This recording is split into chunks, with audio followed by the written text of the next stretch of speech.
अस्सलाम वालेकुम, my name is Hafiz Mohammad Suhaib Tahir and welcome to my channel study with me. ये हमारी सीरीज़ का पहला लेक्चर है केमिस्ट्री के हवाले से 10th क्लास केमिकल इक्विलिब्रियम। अब केमिकल इक्विलिब्रियम होता क्या है, इसे हम डिस्कस करेंगे। इसके अंदर कुछ इंपॉर्टेंट टर्म्स आएंगी, उनको डिस्कस करेंगे और डिफरेंट किस्म के केमिकल रिएक्शंस हम डिस्कस करेंगे। तो सबसे पहले शुरू करते हैं केमिकल इक्विलिब्रियम। तो केमिकल इक्विलिब्रियम क्या है? केमिकल इक्विलिब्रियम एक ऐसी स्टेट है केमिकल रिएक्शन की जिसके अंदर रिएक्शन स्टॉप नहीं होता लेकिन रिएक्शन चल रहा होता है। इसमें होता क्या है, कुछ ऐसी चीज़ें होती हैं जिन्हें हम रिएक्टेंट्स कहते हैं। अभी हम बारी बारी देखेंगे कि क्या चीज़ें होती हैं। कुछ ऐसी चीज़ें होती हैं जिन्हें हम रिएक्टेंट्स कहते हैं और कुछ ऐसी चीज़ें होती हैं जिन्हें हम प्रोडक्ट्स कहते हैं। अब सबसे पहले इनका कंसेप्ट ले लें। रिएक्टेंट्स ऐसी चीज़ें हैं, ऐसी अशिया हैं, ऐसी सब्सटेंस हैं जो आपस में रिएक्शन करती हैं, केमिकल रिएक्शन करती हैं और उसके नतीजे में कुछ नई सब्सटेंस पैदा करती हैं। तो ऐसी चीज़ें जो आपस में केमिकल रिएक्शन कर रही हों उन्हें हम रिएक्टेंट्स कहते हैं, और ऐसी चीज़ें जो केमिकल रिएक्शन के नतीजे में बने उन्हें हम प्रोडक्ट्स कहते हैं। तो केमिकल इक्विलिब्रियम क्या स्टेट है? ये केमिकल रिएक्शन की वो स्टेट है जिसके अंदर जो रिएक्टेंट्स हैं जब वो रिएक्ट करें और उस दौरान जब प्रोडक्ट्स बने, इसी दौरान प्रोडक्ट्स टूट कर दोबारा या मिलकर दोबारा रिएक्टेंट्स बना दें। इस कंडीशन के अंदर जब फॉरवर्ड और रिवर्स रिएक्शन का रेट एक दूसरे के इक्वल हो जाए तो उसे हम क्या कहते हैं? Chemical equilibrium. अब ये फॉरवर्ड और रिवर्स रिएक्शन क्या होता है ये भी हम देखेंगे। तो फॉरवर्ड रिएक्शन अभी जस्ट ओवरव्यू ले लें। फॉरवर्ड रिएक्शन में क्या होता है, जब रिएक्टेंट्स रिएक्ट करके प्रोडक्ट्स बनाएं तो उन्हें हम फॉरवर्ड रिएक्शन कहेंगे। और अगर ऐसा केमिकल रिएक्शन जिसमें प्रोडक्ट्स दोबारा मिलकर या टूटकर रिएक्टेंट्स बना दें तो उसे हम रिवर्स रिएक्शन कहेंगे।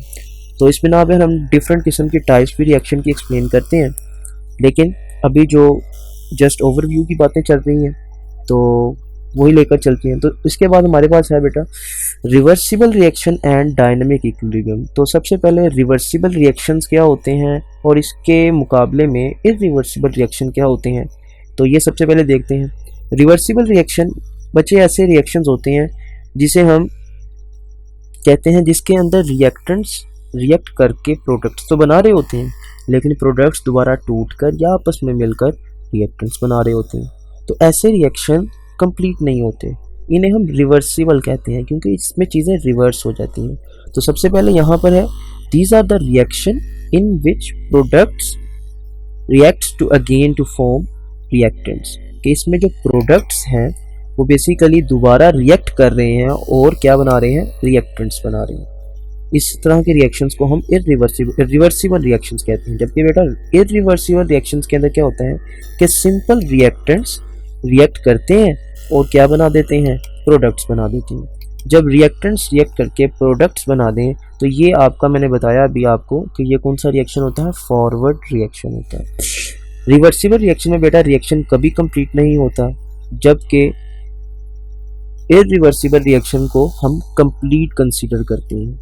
रिवर्सिबल रिएक्शन बाई डायरेक्शनल होते हैं, मीन्स के ये फॉरवर्ड भी हो सकते हैं और रिवर्स भी हो सकते हैं। फॉरवर्ड का मतलब आगे की तरफ, रिवर्स का मतलब पीछे की तरफ। ये बैकवर्ड रिएक्शंस भी हो सकते हैं एंड फॉरवर्ड बेटा मैंने आपको बताया कि रिएक्टेंट्स जब रिएक्ट करके प्रोडक्ट बनाए तो इसे हम फॉरवर्ड रिएक्शन कहते हैं, और जब प्रोडक्ट्स टूटकर या मिलकर दोबारा रिएक्टेंट्स बना दें तो उसे हम रिवर्स रिएक्शन कहते हैं। तो बेटा रिवर्सिबल रिएक्शन बाई डायरेक्शनल होते हैं जबकि इरिवर्सिबल रिएक्शन यूनी डायरेक्शन यानी कि एक ही डायरेक्शन में एक ही सिमत में होते हैं। फिर उसके बाद बेटा ये जो रिएक्शंस हैं रिवर्सिबल रिएक्शन, जिस तरह मैंने अभी आपको बताया कि रिवर्सिबल रिएक्शन में या तो रिवर्स रिएक्शन होगा या फॉरवर्ड रिएक्शन होगा, जबकि इरिवर्सिबल रिएक्शन में सिर्फ और सिर्फ फॉरवर्ड रिएक्शन होगा। तो रिवर्सिबल रिएक्शन की वो स्टेट होती है जिसके अंदर केमिकल इक्विलिब्रियम एस्टेब्लिश होता है, कायम होता है, जबकि इरिवर्सिबल रिएक्शन में केमिकल इक्विलिब्रियम एस्टेब्लिश नहीं हो पाता। इसके बाद रिवर्सिबल रिएक्शन को हमेशा डबल एरो से शो किया जाता है। आप यहाँ पे देख सकते हैं डबल एरो आपको नज़र आ रहा होगा। ये जो डबल एरो है ये रिप्रेजेंट करता है, ये जो आगे की तरफ इसका सिंबल है ये रिप्रेजेंट करता है फॉरवर्ड को, जबकि बैकवर्ड ये रिप्रेजेंट करता है रिवर्स को। जबकि यहाँ पे देखेंगे यहाँ पे आपको हमें सिंपल एक सिंगल एरो नज़र आएगा और जो कि ये रिप्रेजेंट करता है कि ये सिर्फ एक डायरेक्शन के अंदर होती हैं। और बेटा सबसे ज़रूरी बात यह है कि रिवर्सिबल रिएक्शन जो होते हैं वो हमेशा क्लोज सिस्टम के अंदर अटेनेबल होते हैं, जबकि इरिवर्सिबल रिएक्शन को मोस्टली ओपन सिस्टम के अंदर अटेनेबल किया जाता है, लेकिन ये क्लोज सिस्टम के अंदर भी अटेनेबल हो सकती हैं। डिपेंड करता है कि Kc की लार्ज वैल्यू हो। तो ये भी इंशाल्लाह हम आगे जाके देखेंगे। एक एग्जांपल दिया है बेटा आपके सामने है, H2 हाइड्रोजन और आयोडीन आपस में मिलकर हाइड्रोजन आयोडाइड बनाते हैं। बेटा यहाँ पर अगर आप सिंपल डबल एरो रखते हैं, अगर आप कंसीडर करें कि ये वाला रिएक्शन एक क्लोज सिस्टम के अंदर हो रहा है, तो ये इक्विलिब्रियम की स्टेट को पहुंच जाएगा। जबकि अगर ये ओपन सिस्टम में होगा तो हाइड्रोजन आयोडाइड बाहर रिलीज हो जाएगी और उस कंडीशन के अंदर दोबारा रिवर्सिबल रिएक्शन मुमकिन नहीं होगा। इसी वजह से वो इरिवर्सिबल रिएक्शन हो जाएगा। अब आगे इसकी एक्सप्लेनेशन पे चलते हैं। तो पहली एग्जांपल है हाइड्रोजन और आयोडीन की ही हम लेते हैं। तो बेटा सबसे पहले हमने कहा कि कंसिडर करें कि हाइड्रोजन और आयोडीन आपस में मिलकर क्या बनाते हैं, हाइड्रोजन आयोडाइड बनाते हैं। अब ये जो हाइड्रोजन आयोडाइड है बेटा ये है कलरलेस, इसका कोई कलर नहीं है, जबकि आयोडीन का कलर है पर्पल। अब हाइड्रोजन जब आयोडीन से मिलता है तो यानी पर्पल कलर जो आपके बोतल के अंदर आपको नज़र आएगा वो आहिस्ता आहिस्ता ख़त्म हो जाएगा, कलरलेस। क्यों? क्योंकि हाइड्रोजन आयोडाइड बन रहा है। जब हाइड्रोजन आयोडाइड बनेगा तो जाहिर सी बात है वो कलरलेस है, इसी वजह से आपका कलर आहिस्ता आहिस्ता ख़त्म हो जाएगा। तो सबसे पहले H2 और I2 जब कंबाइन करेंगे तो क्या बनेगा, हाइड्रोजन आयोडाइड HI। और आयोडीन का कलर जो कलर है वो बेटा पर्पल है, जिसकी वजह से जो पर्पल कलर है हाइड्रोजन आयोडाइड का, क्योंकि वो कलरलेस है, वो डिसअपीयर हो जाएगा। और इस रिएक्शन के अंदर बेटा ये आपका मेन रिएक्शन होगा।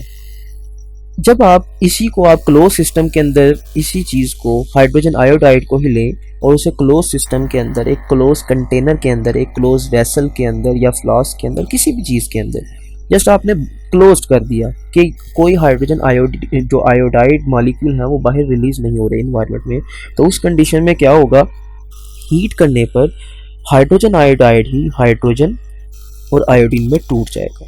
जब हाइड्रोजन आयोडीन में ये हाइड्रोजन आयोडाइड टूट जाएगा तो क्योंकि आयोडीन का कलर था पर्पल, तो इसी वजह से दोबारा आपको पर्पल कलर अपीयर होना शुरू हो जाएगा। तो इस कंडीशन के अंदर ये जो रिएक्शन था जो आपको ऊपर नज़र आ रहा है जिसमें हाइड्रोजन आयोडाइड बना, ये था फॉरवर्ड रिएक्शन। जबकि ये वाला जिसमें हाइड्रोजन आयोडाइड टूट कर दोबारा हाइड्रोजन और आयोडीन बन रहा है, ये रिवर्स रिएक्शन हो जाएगा। क्योंकि यहाँ पर शुरू के अंदर हाइड्रोजन और आयोडीन ज़्यादा होंगे और हाइड्रोजन आयोडाइड कम होगा, इसी वजह से ये वाला रिएक्शन शुरू में बहुत तेज़ होगा, यानी फॉरवर्ड रिएक्शन शुरू में बहुत तेज़ होगा जबकि रिवर्स रिएक्शन शुरू में बहुत स्लो होगा। तो एक वक्त ऐसा आएगा कि हाइड्रोजन और आयोडीन के अंदर कमी आना शुरू हो जाएगी जबकि हाइड्रोजन आयोडाइड ज़्यादा होना शुरू हो जाएगा। तो एक ऐसी स्टेट आएगी जब फॉरवर्ड और रिवर्स रिएक्शन का रेट आपस में इक्वल हो जाएगा। जब वो इक्वल हो जाएगा तो ऐसी स्टेट को हम कहेंगे केमिकल इक्विलिब्रियम। यानी केमिकल इक्विलिब्रियम एक ऐसी स्टेट है जब फॉरवर्ड रिएक्शन का जो रेट है वो रिवर्स रिएक्शन के रेट के क्या हो जाए, इक्वल हो जाए। इस स्टेट को हम क्या कहेंगे, केमिकल इक्विलिब्रियम।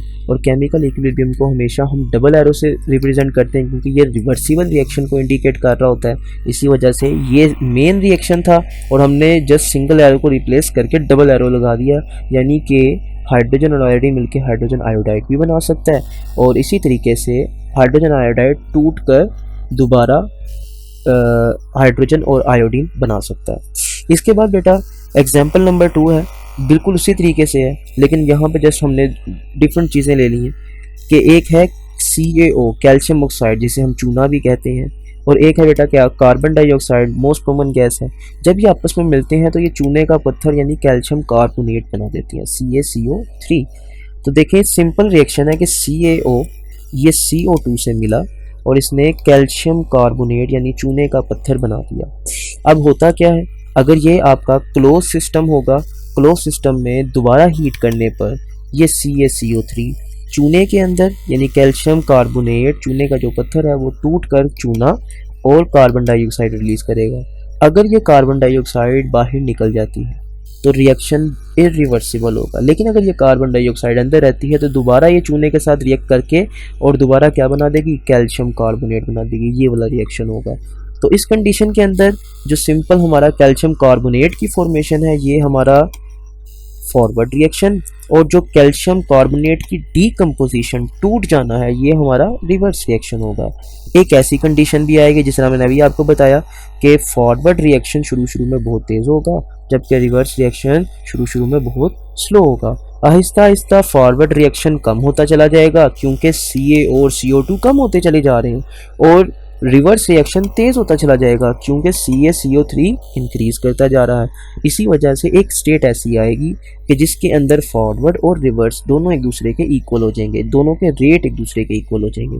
तो ऐसी स्टेट को हम कहेंगे बेटा केमिकल इक्विलिब्रियम।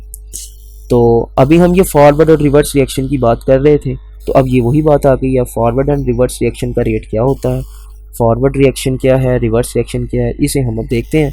तो बेटा फॉरवर्ड रिएक्शन और रिवर्स रिएक्शन, अब ये क्या चीज़ है, अब इसे भी देखते हैं। फॉरवर्ड रिएक्शन मैंने आपको बताया था ऐसा रिएक्शन जिसमें रिएक्टेंट्स ये वो रिएक्ट करेंगे और रिएक्ट करने के बाद प्रोडक्ट्स बना देंगे।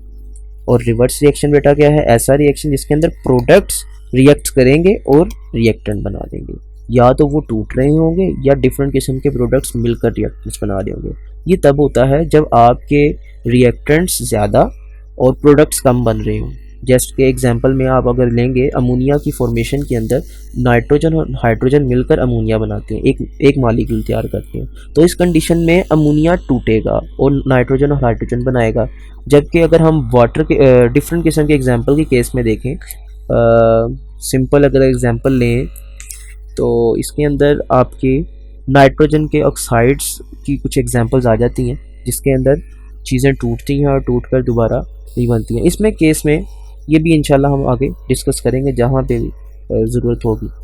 तो खैर, तो फॉरवर्ड रिएक्शन बेटा ऐसा रिएक्शन है जिसके अंदर रिएक्टेंट्स रिएक्ट करके प्रोडक्ट्स बनाते हैं, जबकि रिवर्स रिएक्शन में प्रोडक्ट्स रिएक्ट करके रिएक्टेंट्स बना रहे होते हैं। फॉरवर्ड रिएक्शन अगर आप देखें इस सिंबल को, ये वाला सिंबल आपको नज़र आएगा, ये है लेफ़्ट से राइट की तरफ। तो फॉरवर्ड रिएक्शन हमेशा लेफ़्ट से राइट की तरफ होते हैं, जबकि रिवर्स रिएक्शन के अंदर अगर आप देखें तो ये चीज़ मैंने पहले लिखी है, अगर आप इसको यहीं से कंसीडर करें तो आप ये एरो आपको रिवर्स के लिए उल्टा लगाना पड़ेगा, तो यानी कि ये क्या होंगे, राइट टू लेफ़्ट होंगे।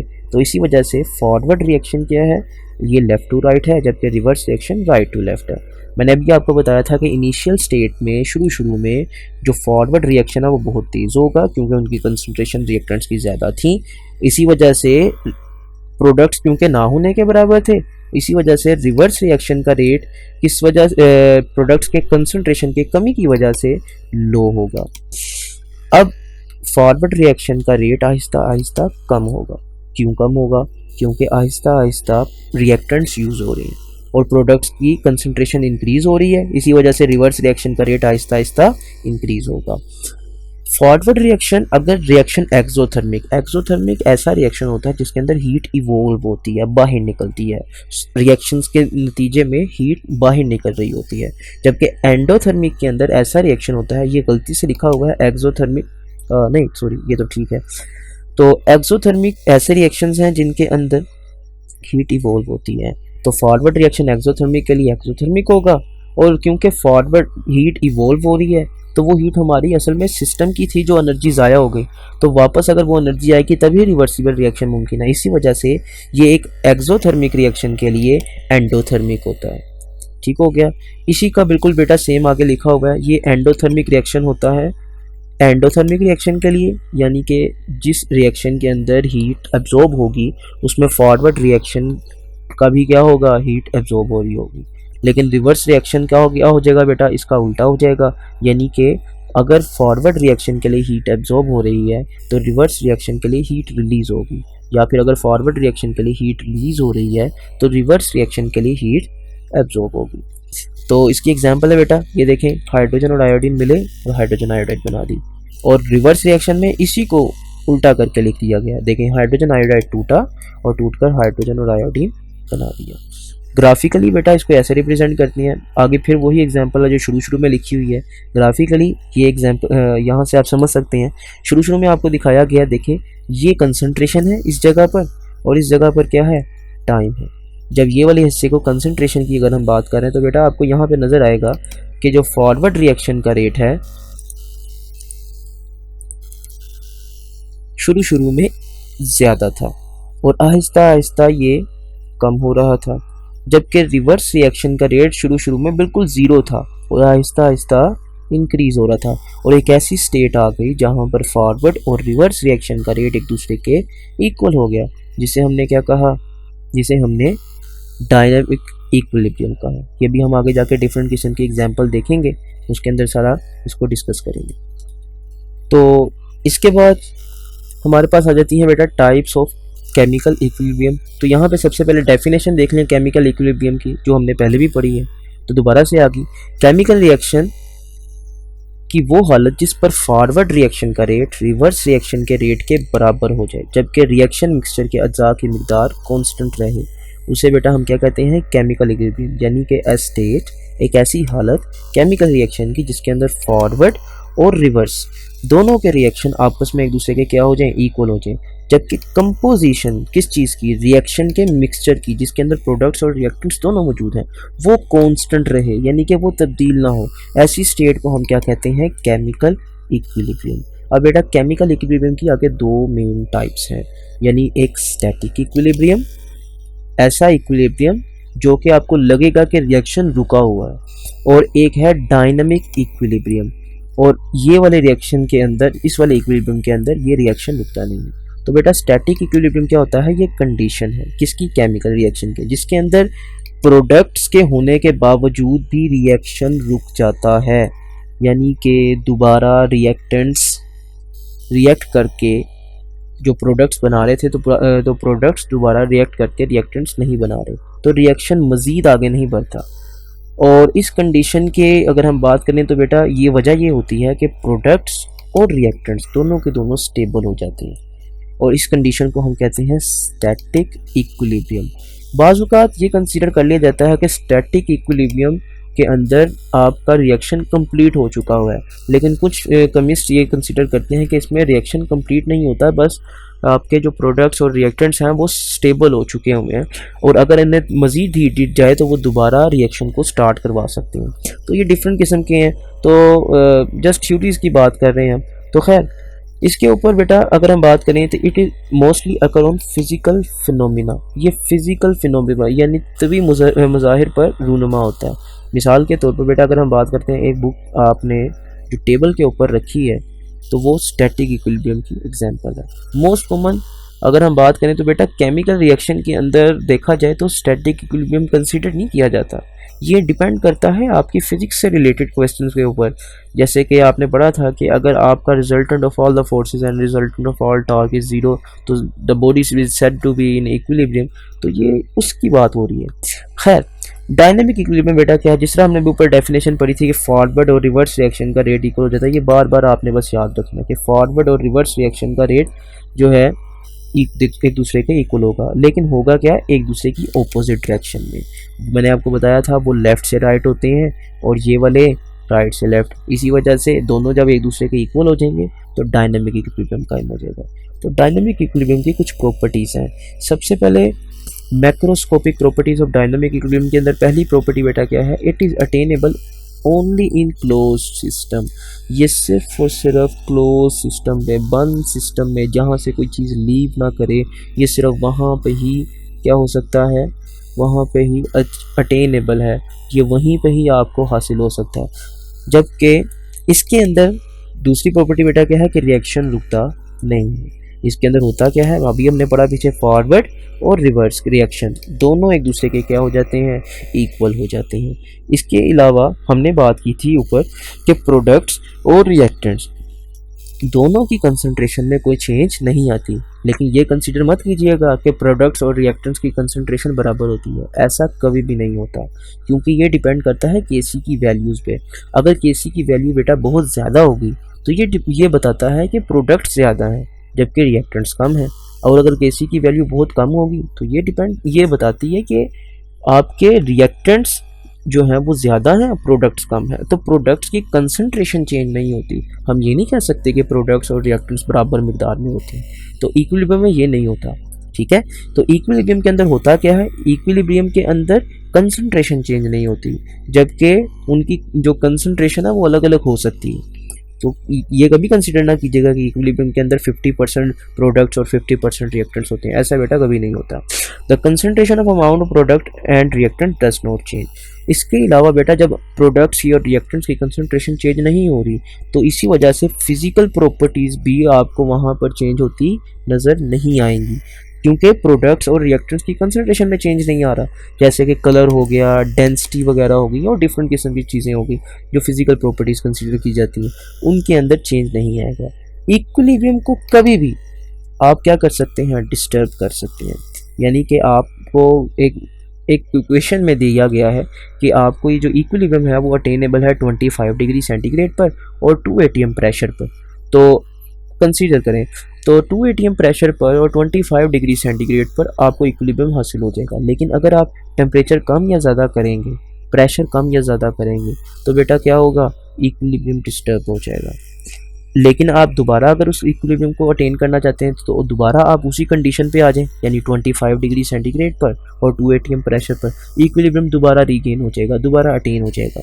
तो इस कंडीशन पे हम बात करते हैं, यही वो प्रॉपर्टी है इक्विलिब्रियम की कि किसी भी लम्हे आप इसको क्या कर सकते हो, डिस्टर्ब कर सकते हो, और इसे दोबारा हासिल करने के लिए आपको क्या करना पड़ेगा, जितनी भी कंडीशन आपने पहले रखी थी वो दोबारा के दोबारा आप मेनटेन कर लें, इक्विलिब्रियम दोबारा मेनटेन हो जाएगा। तो ये बेटा आपका जो है प्रॉपर्टीज़ थी केमिकल इक्विलिब्रियम की। आगे आ जाता है बेटा लॉ ऑफ मास एक्शन।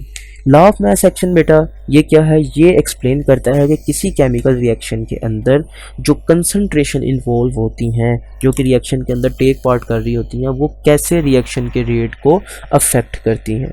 तो लॉ ऑफ मास एक्शन 1869 के अंदर गल्डबर्ग और वेक ने सबसे पहले इसे पेश किया, और इसके मुताबिक बेटा क्या था कि जो रेट होता है किसी भी केमिकल रिएक्शन का वो हमेशा डायरेक्टली प्रोपोर्शनल, यानी कि अगर रेट बढ़ेगा तो कंसंट्रेशन भी लाजमी बढ़नी चाहिए, क्योंकि कंसंट्रेशन की वजह ही से तो रेट बढ़ रहा है। जितनी ज़्यादा आप प्रोडक्ट्स बनाना चाहते हैं आपको उतने ही ज़्यादा रिएक्टेंट्स चाहिए होंगे। और मिसाल के तौर पर सिंपल एक एग्जांपल लें कि अगर एक चीज़ है, एक कोई फ़र्ज़ कर लें कोई इंडस्ट्री है या कोई ऐसी फैक्ट्री है जहाँ पर कुछ चीज़ें तैयार हो रही हैं, ऐसे समझ लें कि बिस्किट की कोई फैक्ट्री है, वहाँ पे बिस्किट तैयार किए जा रहे हैं। तो बेटा अगर वहाँ पर 50 वर्कर हैं तो 50 वर्कर्स के हिसाब से बिस्किट तैयार होगा। लेकिन अगर वहाँ पे आप क्या करें, 100 वर्कर कर दें, 150 कर लें, 200 कर लें, 300 वर्कर कर लें, जब आप 300 वर्कर कर लेंगे वहाँ पर, तो बेटा वहाँ पे क्या होगा, 300 वर्कर्स करने के बाद वहाँ पर प्रोडक्शन रेट इंक्रीज़ हो जाएगा बिस्किट्स का, क्योंकि अगर वहाँ पे रॉ मटेरियल्स मौजूद हैं तो वो रिएक्शन को, यानी कि वो इस प्रोसेस को तेज़ कर देंगे। बिल्कुल इसी तरीके से जितना आपकी कंसंट्रेशन एक्टिव मैसेज बढ़ेंगे, एक्टिव मैसेज का मतलब क्या बेटा, ऐसे मैसेज जो कि रिएक्शन के अंदर पार्टिसिपेट कर रहे हैं, अब वो जब बढ़ते जाएंगे रिएक्शन भी तेज़ होता चला जाएगा। जब रिएक्शन तेज़ होगा तो इसको एक्सप्लेन किसने किया था, ये इन साइंटिस्ट ने एक्सप्लेन किया था, और इसका नाम क्या रख दिया, लॉ ऑफ मास एक्शन, कि मास का जो कि केमिकल रिएक्शन के अंदर मौजूद है उसका एक्शन क्या है रेट के ऊपर। तो हम उसके वो ये देख रहे थे। तो बेटा इसके मुताबिक क्या है, rate of chemical reaction directly proportional है, कि अगर कंसंट्रेशन इंक्रीज़ करें तो रेट बढ़ेगा, कंसंट्रेशन डिक्रीज़ करने पर रेट कम हो जाएगा। किसके डायरेक्टली प्रोपोर्शनल बेटा, एक्टिव मैसेज के। जितना एक्टिव मैस मौजूद है, जितना एक्टिव सब्सटेंस जो कि केमिकल रिएक्शन के अंदर पार्टिसिपेट कर रहा है वो कितना है, raise to the power of their coefficient participating in chemical reaction. अब ये raise to the power of coefficient क्या है, कि उनके कोफिशिएंट को बतौर कुव्वत नमा लिया गया हो, यानी कि उनकी पावर बना दी गई हो। अब ये क्या चीज़ होती है, ये मैं आपको इंशाल्लाह आगे वाली एग्जांपल के जरिए समझाऊंगा। बेसिकली यहाँ पे नंबर ऑफ मोल्स की बात की जाती है, जिनको हम कोफिशिएंट्स कहते हैं। यानी कि किसी इक्वेशंस के अंदर आपको अक्सर लिखा नज़र आ जाता है कि 2Na, इस तरह करके आपको कुछ चीज़ें लिखी आ जाती हैं। तो बेटा वो जो 2 एक्स्ट्रा लिखा होता है, एक तो होता है स्मॉल करके जो है सब स्क्रिप्ट के अंदर आपको लिखा हुआ मिलता है, वो वाला नहीं। दूसरा जो 7 लिखा होता है जो सेम फ़ॉन्ट के अंदर होता है। खैर जैसे आएगा तो आगे इंशाल्लाह उसको भी देख लेंगे। तो सबसे पहले बेटा एक्टिव मास की डेफिनेशन है। एक्टिव मास क्या है बेटा, the molar concentration of substance. ये सब्सटेंस की मोलर कंसंट्रेशन है। मोलर कंसंट्रेशन ये मोल से निकला है। मोल्स का मतलब क्या होता है, मोल्स का मतलब number of moles of solute dissolve in per decimetre cube of the solution. ये उस हिसाब से ये कंसंट्रेशन ली गई है। तो ये मोलर कंसंट्रेशन क्या है, सब्सटेंस की, जो कि केमिकल रिएक्शन के अंदर पार्टिसिपेट कर रही है, उसे हम क्या कह रहे हैं बेटा, एक्टिव मास। यहाँ पे सिर्फ एक्टिव लिखा रह गया है, यहाँ पे आगे मास भी आना था। इट्स यूनिट इज मोल पर डेसीमीटर क्यूब। जिस तरह कि मैंने आपको बताया था कि number of moles per decimetre cube, of a solution. It is represented by square bracket. जब भी आपने एक्टिव मास को रिप्रेजेंट करना, हमेशा एक स्क्वायर ब्रैकेट को आप यूज़ करेंगे। अब कंसीडर करें कि एक रिएक्शन है, ये क्या है, रिवर्सिबल रिएक्शन होना चाहिए, क्योंकि जब हम बात कर रहे हैं लॉ ऑफ मास एक्शन की और केमिकल इक्विलिब्रियम हमारा है, तो बेटा हमें रिवर्सिबल रिएक्शन ही देखना पड़ेगा। आपके पास ये रिएक्शन है कि ए और बी दो रिएक्टेंट्स हैं, मिलकर सी और डी बना रहे हैं। अब ये दो डिफरेंट किस्म के रिएक्टर्स ने दो डिफरेंट किस्म के प्रोडक्ट बनाए, और ये जो एरो है, ये एरो रिप्रेजेंट करता है कि ये एक रिवर्सिबल रिएक्शन है। अब आगे बेटा अगर हम बात करें कि जो ए है उसकी molar concentration square bracket A, B की molar concentration square bracket B, और सी की molar concentration square bracket C, और डी की मोलर कंसंट्रेशन बेटा स्क्वायर ब्रैकेट डी, तो लॉ ऑफ मास एक्शन के मुताबिक जो रेट होगा, अभी ये आर एफ वगैरह को भूल जाएं, सिर्फ आर को रिप्रेजेंट करें, आर फॉर रेट, जो रेट होगा, अगर फ़र्ज़ कर लें फॉरवर्ड रिएक्शन की बेटा बात करें, तो रेट क्या होगा, उनके एक्टिव मैसेज के डायरेक्टली प्रोपोर्शनल होगा। ये सिंबल रिप्रेजेंट करता है डायरेक्टली प्रोपोर्शनल को। ये जो आर एफ लिखा हुआ है यहाँ मतलब है rate, F for forward reaction. और फॉरवर्ड रिएक्शन के अंदर अगर देखेंगे तो आपको नज़र आएगा कि ए और बी पार्टिसिपेट कर रहे थे, तो इसी वजह से ए और बी का हमने दोनों की कंसंट्रेशन साथ लिख दी। बेटा जब भी इस चीज़ को आपको पता होगा, फिजिक्स के अंदर आपने पढ़ा होगा कि जब भी प्रोपोर्शनैलिटी साइन को ख़त्म किया जाता है तो एक कांस्टेंट के आता है, और क्योंकि ये फॉरवर्ड रिएक्शन के रेट के लिए है, तो इसी वजह से हमने यहाँ पर के एफ लिखा, यानी फॉरवर्ड रेट कांस्टेंट, या फिर specific rate constant for forward reaction, या सिंपल फॉरवर्ड रेट कांस्टेंट भी कहा जा सकता है। तो बेटा इसी तरीके से अगर रिवर्स रिएक्शन की बात करें, तो बेटा रिवर्स रिएक्शन के अंदर अगर हम देखें तो सी और डी मिलकर दोबारा क्या बना रहे थे, ए और बी। तो रिवर्स रिएक्शन के अंदर कौन इन्वॉल्व थे, सी और डी। तो अगर सी और डी हैं, तो इसी तरीके से जिस तरह आर एफ था रेट फॉर फॉरवर्ड रिएक्शन इसके इक्वल था, तो R R rate of reverse reaction इसके इक्वल होगा। तो इसी तरीके से प्रोपोर्शनैलिटी साइन ख़त्म किया, कॉन्स्टेंट के आया, और कॉन्स्टेंट के का मतलब क्या था, rate for specific rate constant for reverse reaction, या फिर स्पेसिफिक रिवर्स रेट कांस्टेंट। ठीक हो गया बेटा। जब केमिकल इक्विलिब्रियम की स्टेट आएगी, जब इक्विलिब्रियम एस्टेब्लिश हो जाएगा, उस कंडीशन पे क्या होगा, rate of forward and rate of reverse दोनों एक दूसरे के क्या हो जाएंगे बेटा, इक्वल हो जाएंगे। जब rate of forward and rate of reverse reaction एक दूसरे के दोनों एक दूसरे के इक्वल हो जाएंगे, तो इस कंडीशन के अंदर आपको ये जो रिएक्टेंट्स और प्रोडक्ट्स की कंसंट्रेशन है इसमें चेंज नहीं होगा। तो बेटा इसी बात को हम लेकर आगे चलेंगे। तो देखें यहाँ पर हमारे पास जो रिवर्स के लिए थी इक्वेशन ये थी, तो वो हमने ये लिख दी, और फॉरवर्ड के लिए इक्वेशन ये थी, तो वो हमने ये लिख दी। बस इनकी जगह पे इनकी वैल्यूज पुट कर दी। अगर आप देखें तो ये के एफ था, ये वहाँ ये यहीं रहने दें, और ये जो के आर था यहाँ मल्टीप्लाई हो रहा था, दूसरी तरफ जाके यहाँ पे आपको नज़र आएगा ये डिवाइड हो गया। इसी तरीके से ये सारा का सारा पोर्शन यहाँ दूसरी तरफ जाकर इक्वल के दूसरी साइड पर जाकर डिवाइड हो गया। इस तरीके से हमारे पास एक ये इक्वेशन हमारे पास आ गई। अब ये जो पीछे के सी लिखा आपको नज़र आ रहा है बेटा, ये क्या है, ये है के एफ और के आर की रेशो। जब आप के एफ और के आर की रेशो दो कॉन्स्टेंट्स की रेशो लेते हैं तो आपको एक नया कॉन्स्टेंट मिलता है, तो उसे हम कहते हैं इक्विलिब्रियम कॉन्स्टेंट के सी, कॉन्स्टेंट फॉर इक्विलिब्रियम। ठीक हो गया। और ये बेटा बेसिकली किसको एक्सप्लेन कर रहा है, ये पूरा का पूरा जो लॉ है बेटा ये एक्सप्लेन कर रहा है कि किस तरीके से एक्टिव मास रिएक्टेंट्स और प्रोडक्ट्स के जो रेट ऑफ रिएक्शन को अफेक्ट करते हैं।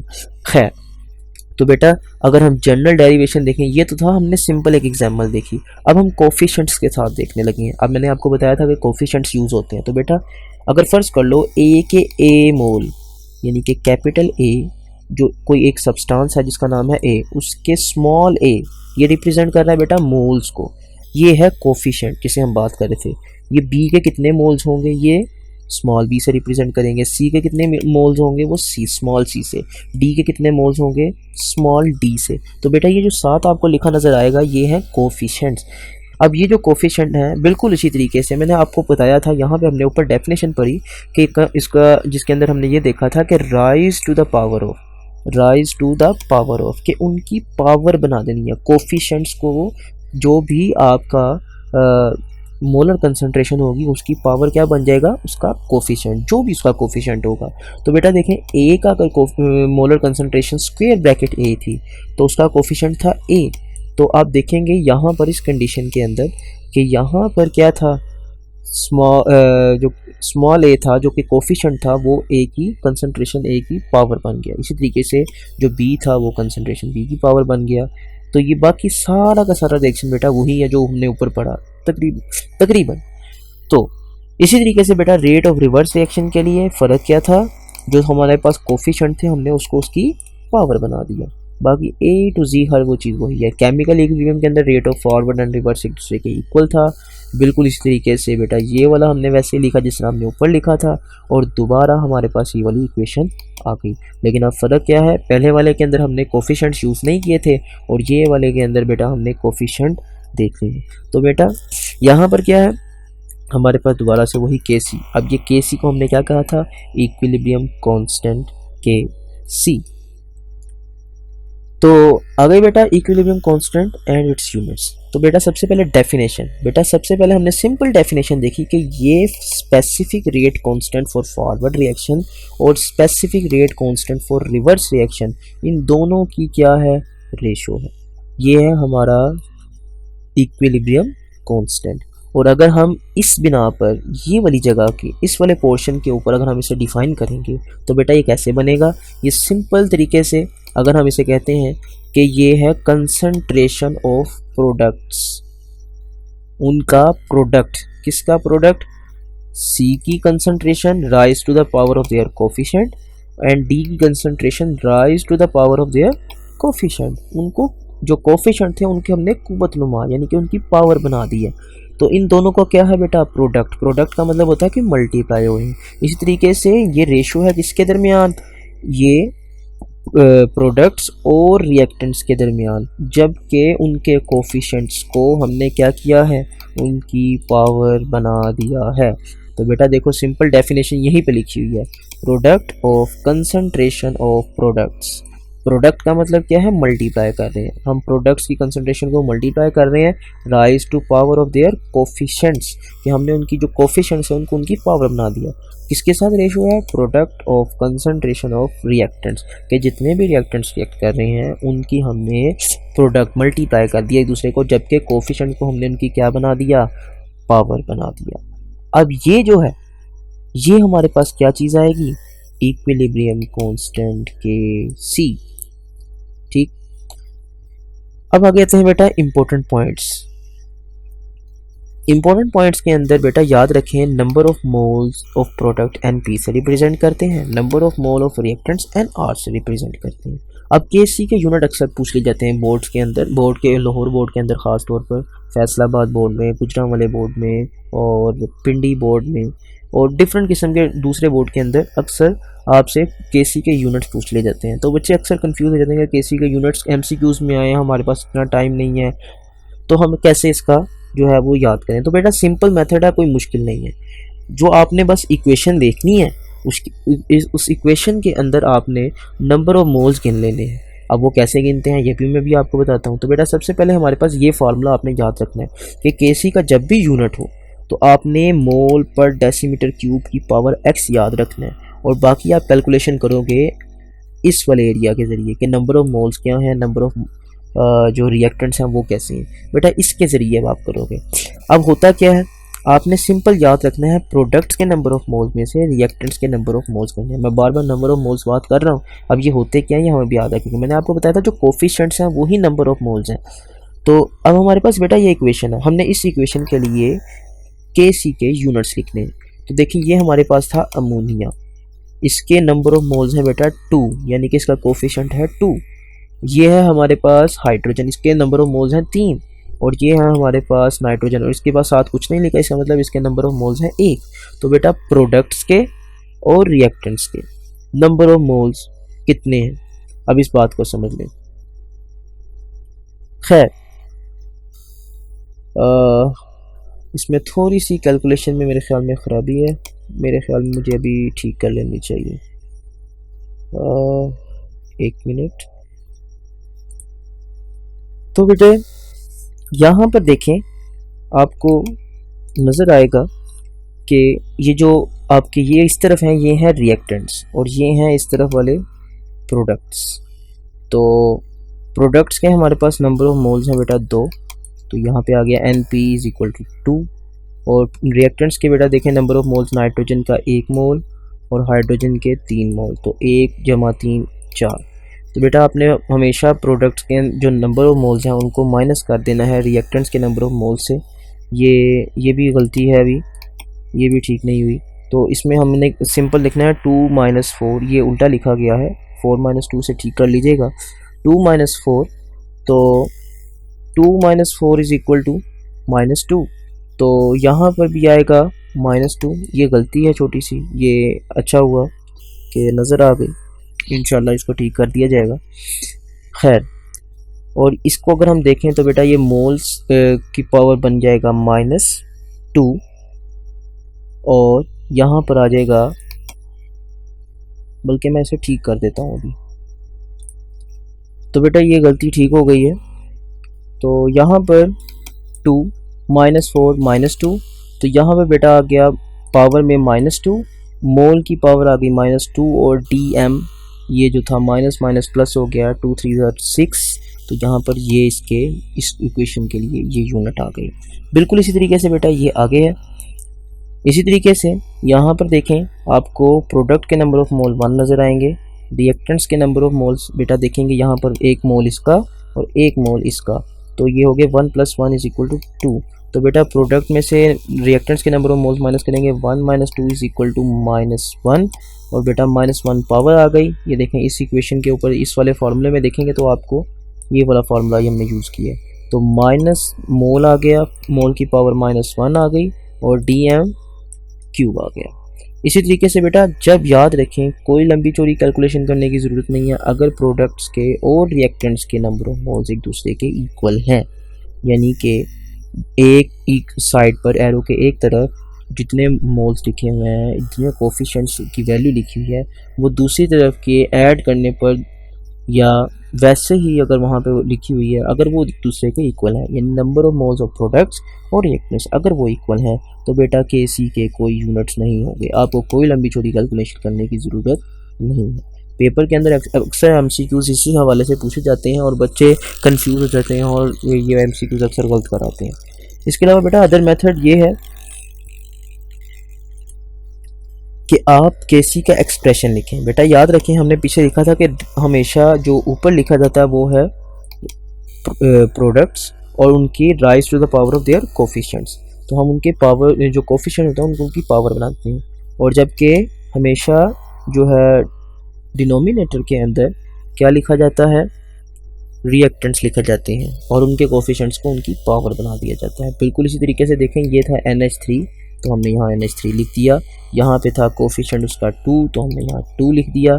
जबकि नीचे क्या था, यहाँ पे थे रिएक्टेंट्स लिखने थे, तो N2 भी आ गया स्क्वायर ब्रैकेट में, हाइड्रोजन भी आ गया स्क्वायर ब्रैकेट में, और ये जो कोफिशिएंट था बेटा ये 3, ये हमने उसकी पावर बना दिया। बिल्कुल इस तरीके से यहाँ पे देखें, यहाँ पर जो प्रोडक्ट था हमारे पास वो हमने ऊपर लिखा और जो रिएक्टेंट्स थे वो हमने वैसे एज इट इज़ नीचे लिख दिए, क्योंकि इनकी कोफिशिएंट 1 और 1 थे तो इसी वजह से हमने वहाँ पे लिखा नहीं। जबकि यहाँ पे देखें बेटा, यहाँ पर आपको नज़र आएगा जो हाइड्रोजन आयोडाइड है यहाँ पे प्रोडक्ट है, तो हमने हाइड्रोजन आयोडाइड ऊपर लिख दिया और जो उसके कोफिशिएंट थे 2 वो हमने उसकी पावर बना दी। इस तरीके से बेटा I2 और हाइड्रोजन आयोडाइड ये क्योंकि रिएक्टेंट्स है इसी वजह से इन्हें बिल्कुल हमने एज इट इज़ ऐसे नीचे लिख दिया स्क्वायर ब्रैकेट के अंदर। फिर इसके बाद हमने हर एक मोलर कंसंट्रेशन का यूनिट मोल पर डेसीमीटर क्यूब होगा, हम यहाँ पे लगाएंगे। आप ये देखें ये बन गया स्क्वायर ये वाला, तो इसका ये स्क्वायर बन गया। तो यहाँ पर N2 के लिए भी आ गया मोल पर डेसीमीटर क्यूब। इस तरीके से H और H2 के लिए भी क्या आ गया बेटा, मोल पर डेसीमीटर क्यूब। ये 2 थे, 2 इससे कैंसिल हो गए, बच के पीछे 2 और हमारे पास यूनिट ये आ गए। इसी तरीके से बेटा ये वाले यूनिट भी आ गए और इसी तरीके से क्योंकि इनके number of moles of products और रिएक्टेंट्स एक दूसरे के इक्वल थे इसी वजह से इस मेथड से भी इसके 9 यूनिट्स आए। तो बेटा 2 कंडीशन हो सकती हैं मेन इंपॉर्टेंट, ये तो आपको याद रहेगी कि ये नहीं भूलेगी। याद रखिएगा कि जब भी प्रोडक्ट्स और रिएक्टेंट्स के नंबर ऑफ मोल एक दूसरे के इक्वल होंगे कोई यूनिट नहीं होगा केसी का। और दूसरी कंडीशन बेटा क्या है, रिएक्टेंट्स के नंबर ऑफ मोल ज़्यादा होंगे या फिर रिएक्टेंट्स के नंबर ऑफ मोल कम होंगे। तो ऐसी कंडीशन के अंदर जब प्रोडक्ट्स के नंबर ऑफ मोल ज़्यादा हों रिएक्टेंट से, यानी रिएक्टेंट्स के कम है, तो ऐसी कंडीशन के अंदर बेटा याद रखें मोल की पावर प्लस में आएगी जबकि डेसीमीटर की पावर माइनस में आएगी। और अगर ऐसी कंडीशन जहाँ पर number of moles of products कम है रिएक्टेंट्स ज़्यादा हैं, तो ऐसी कंडीशन में मोल की जो पावर होगी वो हमेशा माइनस में होगी और डेसीमीटर की पावर हमेशा प्लस में आएगी। बस ये बेटा आपने जहन में रखना है, जहन नशीन रखना है इस बातों को, और इसके ज़रिए आप आसानी से अपने क्वेश्चन के आंसर को टैकल कर सकते हैं। इसके बाद बेटा इंपॉर्टेंट ऑफ इक्विलिब्रियम कांस्टेंट है। इक्विलिब्रियम कांस्टेंट की बेटा अगर हम बात करते हैं तो इक्विलिब्रियम कांस्टेंट के अंदर याद रखें दो सबसे इंपॉर्टेंट चीज़ें हैं, वो है direction of a reaction and extent of a reaction, कि डायरेक्शन के रिएक्शन किस डायरेक्शन में जा रहा है और रिएक्शन कहाँ तक पहुँचा है, लाहौर पहुँचा है या कराची पहुँचा है। खैर, predicting direction of a reaction, तो सबसे पहले बेटा हमने डायरेक्शन बतानी है रिएक्शन की, तो ये तो बड़े राइमिंग वर्ड चल रहे हैं कि रिएक्शन डायरेक्शन।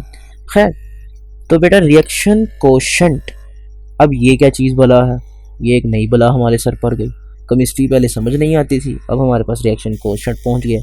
तो खैर समझ लेते हैं इसे भी, मजबूरी तो है ना बेटा, समझना तो पड़ेगा।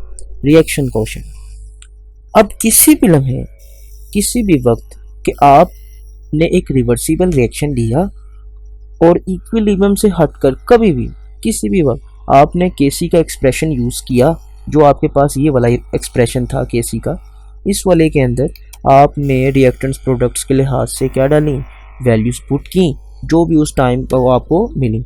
तो जो आपको उस वक्त आपको केसी की वैल्यू मिलेगी बेटा, उसे हम कहेंगे रिएक्शन का कोशेंट।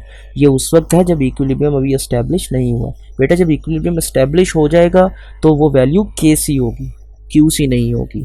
कोशेंट, रिएक्शन के कोशेंट की वैल्यू नहीं होगी। याद रखें जब आप इस इक्वेशन के अंदर केसी की इक्वेशन के अंदर जब इक्विलिब्रियम कायम नहीं हुआ होगा तब आप वैल्यूज़ एंटर करेंगे, पुट करेंगे किसी भी टाइम टी पर, तो जो वैल्यू आपको मिलेगी बेटा उसे हम कहेंगे रिएक्शन का कोशेंट क्यूसी। तो बेटा क्यूसी यहाँ पर आ जाएगा, इसे हम क्यूसी से रिप्रेजेंट करते हैं, कोशेंट, रिएक्शन कोशेंट। इसके सेम यूनिट होते हैं क्योंकि केसी का एक्सप्रेशन हमने यूज़ किया, इसी वजह से क्यूसी के भी यूनिट वही होंगे जो कि केसी के यूनिट होंगे। तो बेटा तीन कंडीशन जिस तरह हमने ऊपर पढ़ी, प्रोडक्ट ज़्यादा, रिएक्टेंट ज़्यादा या बराबर, इसी तरीके से क्यूसी और केसी की भी तीन ही कंडीशन होंगी। यानी सबसे पहले तो केसी या तो ज़्यादा होगा या फिर केसी क्यूसी से कम होगा या फिर केसी क्यूसी के इक्वल होगा। तो बेटा सबसे पहले हमारे पास क्या है, केसी अगर ज़्यादा हो तो बेटा केसी क्यूसी से ज़्यादा का क्या मतलब है, केसी की वैल्यू यानी कि हमारी जो एक लिमिट वैल्यू थी, अगर हम लिमिट वैल्यू को कंसीडर कर रहे हैं, फ़र्ज़ कर लें 5, यानी हमारी जो केसी की वैल्यू थी वो थी 5, केसी की वैल्यू है हमारी 5 और क्यूसी हमारा 5 से कम है। तो हमें 5 तक जाने के लिए क्या करना पड़ेगा, आगे बढ़ना पड़ेगा। यानी मिसाल के तौर पर हमारी वैल्यू आई है 3, तो 3 से आगे बढ़ना पड़ेगा 4, 4 से फिर आगे 5। तो इसका मतलब क्या है कि रिएक्शन अभी आगे जाएगा तो इक्विलिब्रियम को हासिल करेगा। तो इस कंडीशन के अंदर हमारा जो रिएक्शन होगा वो हमेशा फॉरवर्ड होगा, और बाकी उसी लिहाज से बेटा हर एक चीज़ लिखी हुई है। फॉरवर्ड रिएक्शन होगा, फॉरवर्ड रिएक्शन का मतलब लेफ़्ट से राइट होगा, प्रोडक्ट की कंसंट्रेशन लो होगी और रेट ऑफ जो रिएक्शन है क्योंकि हाई है इसी वजह से रिएक्टेंट्स की कंसंट्रेशन भी हाई होगी। बेटा इसी को बिल्कुल ऑपोजिट कर लो, क्यूसी अगर ज़्यादा निकल आए केसी से, तो बेटा इस कंडीशन में क्या होगा, देखें हमारे पास वैल्यू थी 5, केसी की वैल्यू थी 5, क्यूसी की वैल्यू आ गई है 8। अब 5 और 8 बेटा उसे 8 की तरफ जाने के लिए क्या करना पड़ेगा, पीछे जाना पड़ेगा।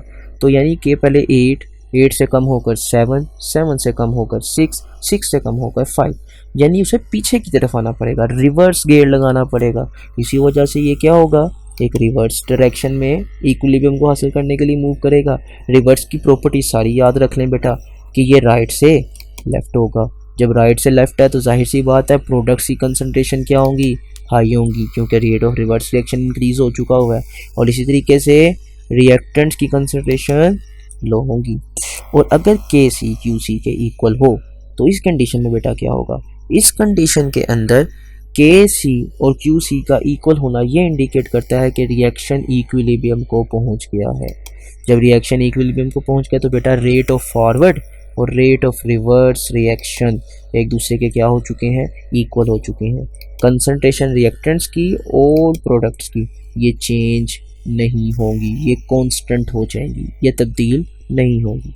तो ये तो थी बेटा प्रिडिक्शन ऑफ डायरेक्शन के डायरेक्शन रिएक्शन की क्या होगी। और अगर एक्सटेंट की बेटा बात करते हैं कि एक्सटेंट रिएक्शन की हद क्या होगी, तो बेटा रिएक्शन कहाँ तक पहुँचा है, लाहौर पहुँचा है कि कराची पहुँचा है, तो ये चीज़ें कौन एक्सप्लेन करेगा, के सी की वैल्यू। तो के सी की वैल्यू कैसे एक्सप्लेन की जाती है, के सी की वैल्यू जब हम इक्वेशन लिखते हैं तो एट नॉर्मल कंडीशन पर जो जिस पर इक्विलिब्रियम हासिल होता है हम उस लिहाज से के सी की वैल्यू कंसीडर करते हैं। और जब हमारे पास वो के सी की एक्सप्रेशन से जब वैल्यू आती है के सी की एट इक्विलिब्रियम स्टेट, तो बेटा हम उसके लिहाज से बताते हैं कि रिएक्शन किस हद तक का, किस काबिलियत का और किस नौइयत का होगा। अगर के सी की वैल्यू बेटा बहुत छोटी है तो इसका मतलब तो ये है कि जो अगर हम इक्वेशन की तरफ वापस चलें, बेटा के सी की वैल्यू कब छोटी आएगी, के सी की वैल्यू तो तब छोटी आएगी ना जब ये वैल्यू क्या होगी, बहुत छोटी, और ये वैल्यू क्या होगी, बहुत ही ज़्यादा, यानी कि आपके रिएक्टेंट्स बहुत ज़्यादा और प्रोडक्ट्स बहुत कम होंगी। और के सी की वैल्यू बेटा लार्ज कब आएगी, के सी की वैल्यू लार्ज आने का मतलब है ये वाली वैल्यू बहुत ज़्यादा और ये वाली वैल्यू नीचे वाली बहुत कम, यानी कि प्रोडक्ट्स आपके ज़्यादा, रिएक्टेंट्स आपके कम, तो के सी की वैल्यू लार्ज। और अगर प्रोडक्ट्स आपके कम, रिएक्टेंट्स आपके ज़्यादा, तो इसका मतलब क्या होगा, के सी की वैल्यू वेरी स्मॉल। तो बेटा यहाँ पर अगर हम बात करेंगे, अगर के सी की वैल्यू बहुत छोटी हो तो इसका मतलब क्या है, रिएक्शन के अंदर आपके रिएक्टेंट्स ही रिएक्टेंट्स मौजूद हैं, उन्होंने नेरी डाली हुई है, जबकि प्रोडक्ट्स की कंसंट्रेशन वो तो अल्लाह ही पूछे है ही नहीं, नेग्लिजिबल, तकरीबन ना होने के बराबर। और रिएक्शन बेटा कभी भी कंप्लीट नहीं होगा क्योंकि रिएक्टेंट्स रिएक्ट करके पागल हुए हैं, रिएक्ट करके प्रोडक्ट बनाते हैं, प्रोडक्ट टूट कर रिएक्टेंट बना देते हैं। इक्विलिब्रियम बेटा कब कायम होगा, बहुत जल्दी, क्योंकि रिएक्टेंट्स इतने ज़्यादा हैं, प्रोडक्ट्स की कंसंट्रेशन ना होने के बराबर है इक्विलिब्रियम की वैल्यू के ऊपर, तो इसका मतलब कि इक्विलिब्रियम बहुत जल्दी एस्टेब्लिश हो जाएगा। जबकि होगा कैसे, small value of reactants required होगी किस चीज़ के लिए, प्रोडक्ट्स में कन्वर्ट करने के लिए। जैसे ही प्रोडक्ट्स बन जाएंगे, थोड़े से प्रोडक्ट बनने की देर है, इक्विलिब्रियम की हालत आ जाएगी। मिसाल के तौर पर बेटा आपके सामने ये रिएक्शन लिखा हुआ है, इसमें के सी की वैल्यू आपको लिखी होगी 3 × 10⁻⁹ -9 का मतलब बेटा देख रहे हैं कि आपको 1/10 के आगे 9 0, इतनी जो है वो छोटी वैल्यू। इसके बाद बेटा के सी की वैल्यू अगर लार्ज हो, के सी की वैल्यू लार्ज होने का मतलब क्या है, इधर क्या लग रहा था, टाइम बहुत कम लग रहा था, यहाँ पे टाइम ज़्यादा लगेगा, इक्विलिब्रियम को वक्त लगेगा। वहाँ पर क्या थे, प्रोडक्ट्स नेग्लिजिबल थे, यहाँ पे क्या होंगे, रिएक्टेंट्स नेग्लिजिबल होंगे। यहाँ पर बेटा क्या था, रिएक्शन मिक्सचर के जो थे रिएक्टेंट्स ही रिएक्टेंट्स थे, जबकि यहाँ पे रिएक्शन मिक्सचर में बेटा क्या होंगे, प्रोडक्ट्स ही प्रोडक्ट्स थे। यहाँ पे क्या था कि स्मॉल जो अमाउंट थी रिएक्टेंट्स की, वो रिएक्ट करके प्रोडक्ट जब बनाएंगी तो इक्विलिब्रियम हासिल हो जाएगा। जबकि अगर यहाँ पर मज़ीद रिएक्टेंट्स ने क्या किया, रिएक्ट किया, तो क्या होगा, रिएक्टेंट्स ही ख़त्म हो जाएंगे, सिर्फ प्रोडक्ट ही प्रोडक्ट बन जाएंगे और रिएक्शन आपका कंप्लीट हो जाएगा। मिसाल के तौर पर आपको ये कंडीशन लिखी हुई है, यहाँ पे देखें आपको 10⁻22 मतलब कि 10 1 के आगे 22 0, इतनी बड़ी वैल्यू के सी की, तो ये क्या इंडिकेट करिए, रिएक्शन ऑलमोस्ट कंप्लीट होने वाला है। जबकि बेटा अगर के सी की वैल्यू बहुत ना छोटी हो ना बड़ी हो, दरमियाने साइज़ की, मिडल साइज़ की हो, तो बेटा इस कंडीशन के अंदर क्या होगा, ये बताता है कि इक्विलिब्रियम मॉडरेट टाइम के अंदर, जिस तरह ये तो था बहुत जल्दी एस्टेब्लिश हो रहा था, ये थोड़ा देर से एस्टेब्लिश हो रहा था, जबकि ये वाला बेटा मॉडरेट टाइम के अंदर वहाँ पे क्या था, प्रोडक्ट्स के और रिएक्टेंट्स ज़्यादा थे, प्रोडक्ट्स गायब थे। यहाँ पे क्या था, प्रोडक्ट्स जो थे वो काफ़ी मौजूद थे, रिएक्टेंट्स गायब थे। जबकि यहाँ पे दोनों ही काफ़ी मिकदार में होंगे, हम दोनों को ही कंसीडर कर रहे होंगे क्योंकि दोनों की जो वैल्यूज़ होंगी, जो कंसंट्रेशन होगी, वो एक दूसरे के कंपेरेबल होंगी। बिल्कुल इसी तरीके से बेटा रिएक्शन मिक्सचर के अंदर भी क्या होगा, रिएक्शन मिक्सचर के अंदर भी कंपेरेबल अमाउंट मौजूद होगी। फॉरवर्ड और रिवर्स रिएक्शन के रेट भी बेटा क्या होंगे, कंपेरेबल होंगे। देखिए मॉडरेट वैल्यू लिखी हुई है, ये मेरे ख्याल में शायद दोबारा रिपीट हो गई है, यहाँ पर नाइट्रोजन ऑक्साइड की थी, तो ये नाइट्रोजन ऑक्साइड वाली यहाँ पर इक्वेशंस आनी थी, वहाँ पे गालिबन उसकी 13 पॉइंट कुछ करके वैल्यू है, तो आई थिंक इतनी ही है। तो वो रिप्रेजेंट करती है बेटा कि वैल्यू बहुत ही जो है मॉडरेट वैल्यू थी। खैर आगे बेटा टेस्ट योर सेल्फ के कुछ क्वेश्चंस हैं, ये जैसे हमने जैसे ऐसे ही देख लेते हैं। तो यहाँ पे देखें बेटा कोफिशेंट्स उसने पूछे थे टेस्ट योर सेल्फ के 9.2.4 का मतलब है बेटा कि 9 exercise number test yourself 9 chapter की टेस्ट योर सेल्फ है और उसकी दूसरी टेस्ट योर सेल्फ है और उसका 4th क्वेश्चन है। तो यहाँ पर हमारे पास जो ए है, यहाँ पर ए बी के साथ मिल रहा है, ए के 2 मोल यूज़ हो रहे हैं, बी के 3 मोल यूज़ हो रहे हैं, बन रहे हैं सी के 4 मोल और डी के 2 मोल। तो ये जो बेटा जो साथ लिखे हुए हैं ये हैं कोफिशिएंट 2, 3, 4, 2, ये कोफिशिएंट्स हैं। तो बेटा अगर हमने केसी एक्सप्रेशन लिखना हो तो कैसे लिखेंगे, हम लिखेंगे सिंपल प्रोडक्ट्स ऊपर और रिएक्टेंट्स को नीचे, और जो उनके कोफिशिएंट्स होंगे उनकी पावर बना देंगे। देखिए बेटा सी और डी लिखा, जो कोफिशिएंट्स हैं हमने उनको उनकी पावर बना, बिल्कुल इस तरीके से यहाँ पर भी ऐसे ही है। और जो हमने इक्वेशन के जो ज़रिए यूनिट्स निकाले हैं वो बिल्कुल हमने ऊपर जिस तरह हम निकाले थे यहाँ पे भी बिल्कुल वैसे ही निकाले हैं। इसके बाद बेटा तकरीबन सारी की सारी चीज़ें हमने इस वाले लेक्चर के अंदर देख ली। ये आपका चैप्टर 1 कंप्लीट हो गया। होप सो कि वीडियो अच्छी लगी होगी और इंशाल्लाह अगले वाले लेक्चर के अंदर हम अगले चैप्टर को डिस्कस करेंगे, वो भी डिटेल से इंशाल्लाह देखेंगे।